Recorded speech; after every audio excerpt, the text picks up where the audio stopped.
नमस्कार, मैं चंदन कुमार और आप देख रहे हैं अपना पसंदीदा चैनल अंगवानी। साथियों, इस वीडियो में जो बात करने वाला हूं मैं वो बहुत सबसे आपके जीवन से सबसे अहम बात है कि क्या ग्रुप डी के लिए जो रेलवे ने भर्ती का विज्ञापन निकाला और उसमें जो आईटीआई को मैंडेटरी की लिस्ट से हटा दिया, वो क्यों हटाया और उसके पीछे क्या वजह है, ये मैं आपको बताऊंगा इस वीडियो में। क्योंकि इसको लेकर पूरे देश के छात्र जो हैं आंदोलित हैं और खासकर जो आईटीआई किए हुए वो आंदोलित हैं।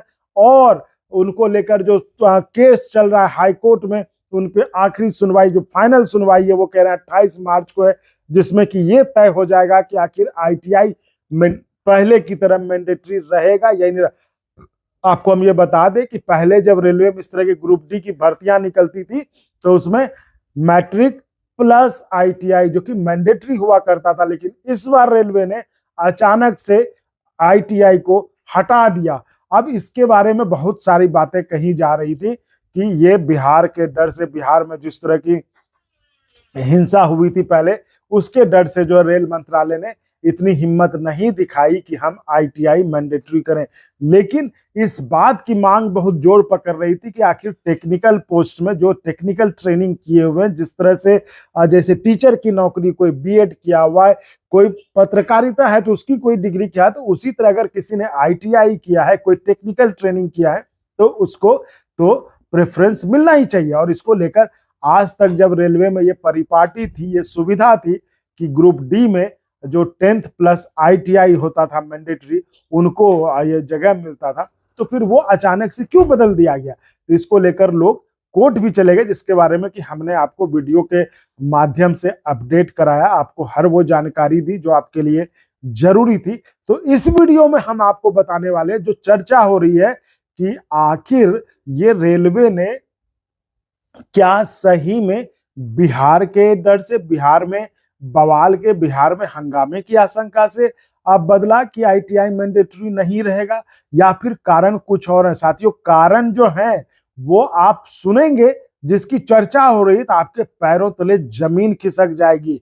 ये कारण बहुत ही, मतलब ये आप इसकी कल्पना नहीं कर सकते कि आखिर ये आईटीआई क्यों मैंडेटरी नहीं रहने दिया रेलवे बोर्ड ने ग्रुप डी के परीक्षा में। जैसा कि देखिए, इस पर अभी मतलब ये बड़ी अजीब केस है और इसको लेकर मैं शुरू से कहता रहा हूं कि आपका अगर कोई दुश्मन है तो वो ये कोचिंग वाले हैं, जो कि हमें भी आप देखते हैं, हमें तो निशाना पे लिए ही रहते हैं, चूंकि ये इनको करना धरना तो कुछ है नहीं, ये दूसरे का चोरी करके वीडियो चलाते हैं और इन पर कॉपीराइट भेजिए तो आपके पीछे पड़ जाते हैं। लेकिन साथियों, इस बार ये खुलासा हमने नहीं, उन्हीं कोचिंग वालों ने किया है, जो कि मैं आपको बताने वाला हूं कि ये आईटीआई जो हटाया गया है, ये बड़ी गंभीर बात है कि ये आईटीआई जो मैंडेटरी नहीं किया गया है, ये उन कोचिंग वालों के कारण हुआ है। ऐसा दावा एक कोचिंग वाले नहीं किया है और कहा यह जा रहा है कि ये शख्स जो है इंजीनियर अभिषेक राज या कुछ है नाम, वो ग्रुप डी के मामले में जो आईटीआई मैंडेटरी नहीं था, मतलब था, जो इस बार नहीं कर दिया था, उसके खिलाफ जो हाई कोर्ट में केस है उसमें इनकी काफी भूमिका रही है। ये एआईटीओ जो ऑल इंडिया टेक्नीशियंस ऑर्गेनाइजेशन के जनरल सेक्रेटरी थे गौरव जयराम जी, जिसके साथ हमने लाइव भी किया था, तो कह रहे हैं कि इन दोनों ने मिलकर इस केस को मतलब कोर्ट में चुनौती दी और वहां पर जो है इनको एक तरह से कहिए 90% सफलता मिल गई। और अब जब दूसरे कोचिंग वाले चूंकि सोचे करे इसमें तो जो है वो जो भी अभिषेक राज जी हैं वो मैदान मार ले जाएंगे, तो दूसरे जो एसके झा वगैरह हैं, जो देखिए हमें इन सब का नाम लेने से और हमें कोई रुचि नहीं है, लेकिन हम चूंकि आपको बताना जरूरी है, आपके जहन में ये जानकारी होनी जरूरी है कि जिस चीज के लिए आप लड़ रहे हैं, जिस चीज के लिए आप सड़क से लेकर अदालत तक लड़ रहे हैं, देश के विभिन्न कोनों से हर रोज किसी न किसी दिन आप दिल्ली का चक्कर लगाते हैं, रेलवे बोर्ड का चक्कर लगाते हैं कि इस पे सुनवाई हो जाए कि भाई अगर हमने आईटीआई किया है तो हमारा क्या गुनाह है, अगर नहीं तो आईटीआई खत्म कर दो। तो आखिर इसके पीछे कौन है, ये खुलासा जो ईआर, अभी ईआर तो शायद इंजीनियर के लिए ही होता है, अब कुछ वो तो मुझे नहीं पता, लेकिन अभिषेक राज जी, चूंकि ये मामला जब हुआ, जब एक कोचिंग वाले हैं एसके झा जी, उन्होंने गौरव जयराम जी को अपने क्लास में बुला लिया। और एक तरह से जो दूसरे लोग हैं उनका कहना है कि एसके झा ने ये कोशिश की कि इसका क्रेडिट वो ले लें कि ये हमारे कारण ऐसा हुआ है। तो उसको लेकर जो अभिषेक राज जी हैं उन्होंने एक वीडियो बनाया जिसको के लिए काफी मतलब इमोशनल वीडियो था कि सॉरी छात्रों, मैं इस केस में अब नहीं। उस वीडियो में जो उन्होंने बातें बताई है वो कह रहे हैं कि रेलवे बोर्ड के साथ इन कोचिंग वालों ने मीटिंग की है और उस मीटिंग में इन्होंने कहा कि नहीं आप आईटीआई हटा दीजिए, क्योंकि हमने तो जो क्वेश्चन बुक्स हैं, जो सवाल हैं, जो नोटबुक्स हैं वो हमने दे दिया है छात्रों को, उस इतने पैसों के नहीं तो हमें नुकसान हो जाएगा। ये दावा उनका है, आप ये वीडियो उनका देख सकते हैं। अब देखिए हमारी आदत तो रही नहीं कि हम किसी दूसरे का वीडियो कभी अपने पे नहीं लगाते हैं, कट एंड पेस्ट नहीं करते हैं, कॉपी पेस्ट नहीं करते हैं, ये चोरकट वाला काम हम नहीं करते, इसलिए हम अभी वो वीडियो लगा सकते हैं उनको लिंक, लेकिन हम वो नहीं करते तो हम नहीं लगाएंगे। आप वो खुद देखिएगा क्योंकि उसमें उन्होंने खुद ये बात कही है कि रेलवे बोर्ड ने जो आईटीआई का जो है जो मैंडेटरी से हटाया है वो बिहार चुनाव का नहीं था, बल्कि जो कुछ अफसरान थे उन अफसरानों की इन कोचिंग वालों से मिली भगत थी। और उन्होंने वहां पर कहा कि चूंकि, और ये उनका दावा है कि ये मीटिंग में ये सब बात हुई कि चूंकि इन्होंने क्वेश्चन पेपर्स वगैरह जो नोटबुक्स होते हैं जो वो सब बेच दिए हैं, सब कुछ आगे चला गया है, तो अगर वो होगा तो नुकसान हो जाएगा, तो इसलिए आईटीआई को। तो ये बड़ी बात है, मतलब देखिए ये तो देश में जानी हुई बात है कि ये जो कोचिंग माफिया है, कोचिंग गैंग है, ये काफी एक्टिव रहता है और वो चीजों को प्रभावित करता है। इसलिए ये जिस तरह का नया खुलासा आया है तो इस पर भी आपको ध्यान देने की जरूरत है। मैं तो शुरू से देखिए मानता रहा हूं कि भले देखिए मेरे साथ भी कोचिंग माफियाओं ने मतलब जोर जबरदस्ती तो करने की कोशिश की ही, जिस तरह से वो आप एक प्रॉफिट स्टूडियो, उसने तो बाप रे क्या क्या नहीं किया, धमकी दे दिया, हमें धमकी दे दिया। तो ऐसे कई लोग थे जिनको कि हमने कॉपीराइट बजा, क्योंकि इनको कुछ करना, ये चोरी का उठाते हैं और डालते हैं और वीडियो बनाते हैं। उनका मकसद सिर्फ पैसा कमाना होता है, उनका मकसद आपको न्याय मिले, आपकी लड़ाई को अंजाम तक पहुंचाए, वो नहीं होता। आप परीक्षा में सफल हो ये उनका मकसद नहीं होता। मकसद उनका सिर्फ होता है कि जितने से जितने ज्यादा छात्र हैं उनसे कैसे पैसा वसूला जाए, और ये पैसा वो नोट के रूप में वसूलते हैं। तो इसलिए ये बहुत ही मतलब सनसनीखेज जानकारी, हालांकि इस बात पर लोगों को ये हो रहा था, लोग एक तरह से मान लिए थे कि हाँ हो सकता है बिहार में भी चुनाव है तो उसको लेकर रेलवे ने बदला हो। तो एक कारण तो ये चलिए हो सकता है, लेकिन ये जो दूसरा कारण है कि रेलवे बोर्ड में जो है मतलब जो कुछ अफसर्स थे उनके साथ इनकी मीटिंग हुई थी कोचिंग वालों की। मुझे नहीं समझ इन कोचिंग वालों को क्यों बुलाया जाता उस मीटिंग में।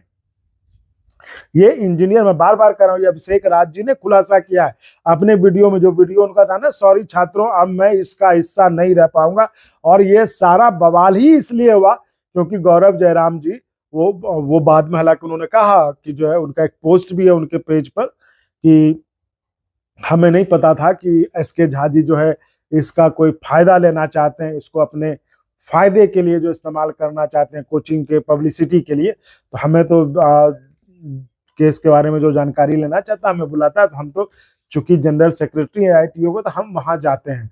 तो इस पर जो है ये हो गया जो अभिषेक राज जी, जिनके बारे में कहा जाता है कि इन्होंने केस को, मतलब ये पहले आदमी जो कि वहां से निकले और केस को लड़ने के लिए वो पटना से दिल्ली तक आए, फिर गौरव जी को साथ लिया और फिर ये लोग कोर्ट में गए केस करने के लिए।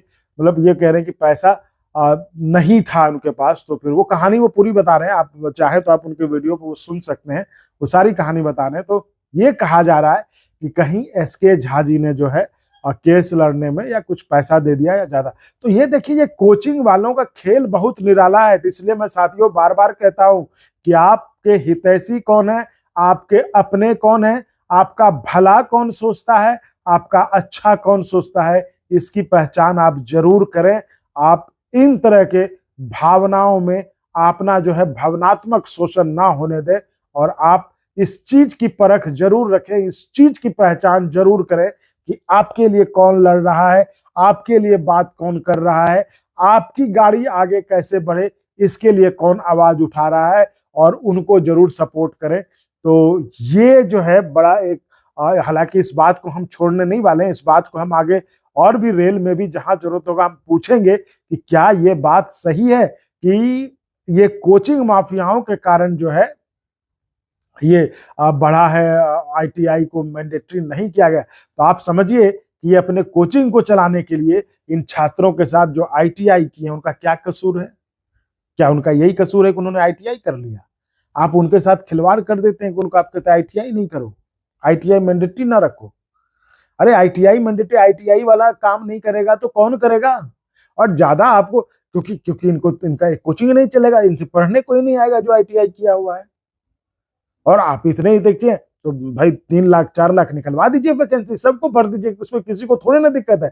कम से कम जो आईटीआई किए हुए हैं, जो अप्रेंटिस किए हुए हैं, उनको तो दे दीजिए सेफ पैसेज, क्योंकि उन्होंने तो भाई अपना वक्त, समय, पैसा, एनर्जी सब कुछ लगा के किया है। और अगर नहीं करना है तो क्यों कोर्स करवा रहे हैं? बंद कर दीजिए। क्यों छात्र अपना कोर्स करके इंतजार करेंगे हमें नौकरी मिलेगी? आप बंद कर दीजिए।